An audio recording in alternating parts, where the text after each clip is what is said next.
Eu estava pensando assim, no que acontece no relacionamento de longo prazo, né?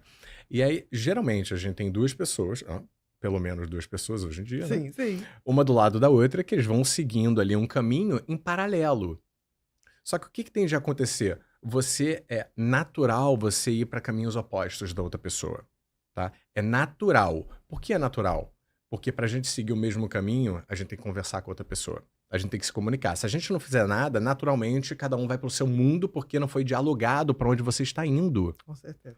Então, a comunicação é essencial para você ficar realinhando as A metas e os rota, né? objetivos, a rota. Exatamente. Porque a gente toma como verdade absoluta, por exemplo, os sonhos do presente momento. Ou seja, quero ter filho. Daqui a 5 anos, se eu mudar de opinião, eu vou pegar outra pessoa de surpresa ou eu vou comunicando a ela toda a lógica do meu pensamento, de que a gente tá vivendo num país diferente, isso e aquilo.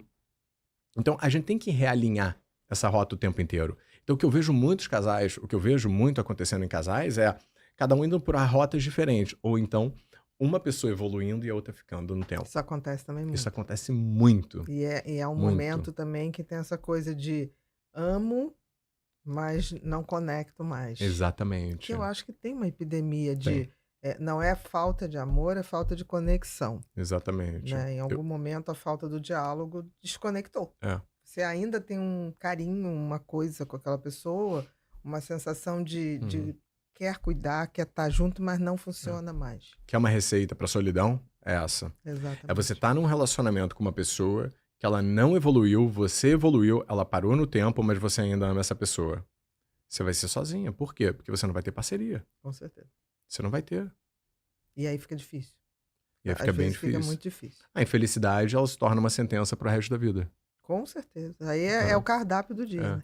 E por que a gente não tem tanta dificuldade de se separar quando a gente não tá mais feliz, né? É impressionante. Eu demorei 1 ano e meio pra me separar, né? Obviamente, a gente tem uma crença religiosa, né, dentro da gente de que se separar é errado, Uhum. mas é muito conflituoso, porque é errado até que ponto?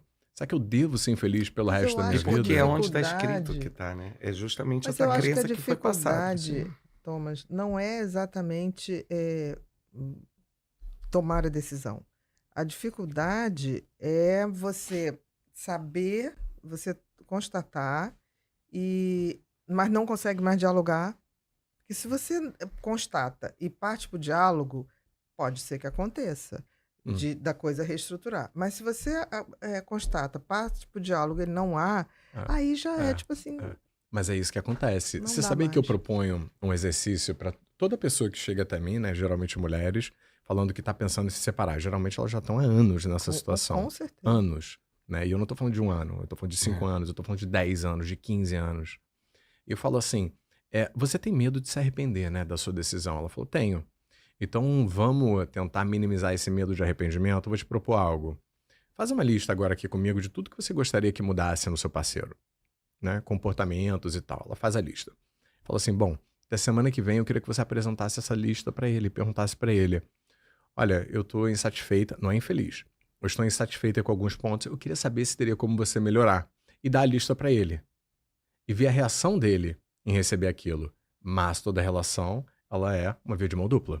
Você vai perguntar pra ele. Eu queria que você Também, fizesse a sua a lista, mesma coisa, exatamente, do exatamente. que você tem ficado insatisfeito comigo, para Uhum. eu ver se eu gostaria de mudar. Por quê? E aqui que tá o gancho. Várias vezes, quando a mulher chega até mim pensando em se separar, ela já não quer mais lutar pela relação. Com certeza. Então, quando ela recebe essa lista, se ela recebe, porque geralmente o cara não Não faz, faz a tá? lista, Ele não exatamente. faz e ele não muda o que ela tá propondo ali. Ele até olha Ele e fala: olha, "Ah, tá", mas é, não na prática não se não realiza. muda, não muda. Exatamente. Então, eu já digo pra ela, então não tem perspectiva de melhora. Uhum. Então, se você ficar na sua relação, sabe que vai ser mais do mesmo. Só que o mais do mesmo, na verdade, não existe. Vai ser pior cada Sim. ano que passa. Agora, se ele topar e ele te der a lista, muitas vezes, quando eu já faço esse exercício abstrato na cabeça dela, ela fala, mas eu não sei se eu quero mudar. Exatamente. Aí eu falo, então Ela você não já sabe passou se do quer tempo. receber a É. lista. Ela não sabe se quer, Exatamente. porque já passou do tempo.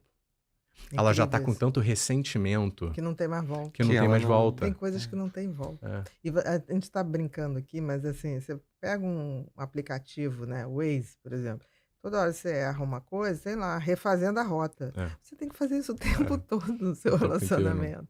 E as Tem que fazer. pessoas não entendem isso. Não, porque dá né? trabalho pra caramba. E medo da mudança. As A pessoas gente- têm medo de mudar. E muito, né? Foi exatamente isso que você falou. Você quer, quando a pessoa, né, nos procura, ela, na verdade, ela já está no limite de tudo, Tá. realmente. É isso que você falou. Porque você não procura quando vou fazer a manutenção. Uhum. Porque se já estivesse fazendo a manutenção, de repente, só recalcular a rota. Mas às vezes já está com aquela preguiça. Procurou, na realidade, eu verdade, acho que a querendo ter, maioria saber como eu vou terminar. já quer saber o que é, nem sabe o que quer. Quer desmanchar, É. mas quer quase me diz o que eu vou fazer depois A disso. fórmula. Exatamente. Que eu não Quem quero eu doer. serei Exa- depois disso? Exatamente. É. É o medo Né? do É o desconhecido. medo de desconhecido. Tem uma frase que é horrível, que as pessoas usam muito inconscientemente, que é: o inferno conhecido é menos pior do que o inferno isso desconhecido. É isso É. mesmo. É horrível, mas é isso Mas mesmo. é horrível. Mas quem disse que o desconhecido é o inferno? Né? A gente parte desses pressupostos, dessas narrativas que a gente conta pra gente, pelo medo do desconhecido. Chega em determinado momento na terapia, quando a pessoa já vai tomar uma decisão, ou quando ela já tomou uma decisão comigo ali, né? Ela se separou, ela conversou, não, ela Uhum. comunicou ao parceiro, Exatamente. que não é uma conversa.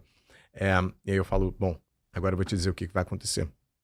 Você só pensou em coisas negativas, eu vou te dizer o lado positivo. O que você vai fazer com todo esse tempo que você ganhou agora? Porque toda preocupação e insatisfação, ela te drenava energia, foco e atenção. Aonde você vai alocar. Canalizar. Exatamente. Eu acho que esse é o grande desafio. Porque é o maior clichê de todos. Uma porta se fecha, a outra se abre. Onde você Muitas vai... outras, às vezes. Muitas outras. Então, tem pessoas que não conseguem lidar com esse vazio. Porque o vazio a gente pode preencher com coisas positivas, estímulos novos na vida da gente, ou a gente pode, na verdade, sofrer pela pessoa que deixou o vazio. Na verdade, não é nem Ou pela viver em pessoa. função daquele vazio. O que é pior, exatamente. que é um looping para depressão crônica. E tem né? pessoas que não conseguem sair. Elas vivem a vida olhando pro retrovisor. Exatamente. E eu falo: mas vem cá, você nem gostava mais da pessoa, você nem tinha mais uma relação Mas eu acho que isso tem saudável. muito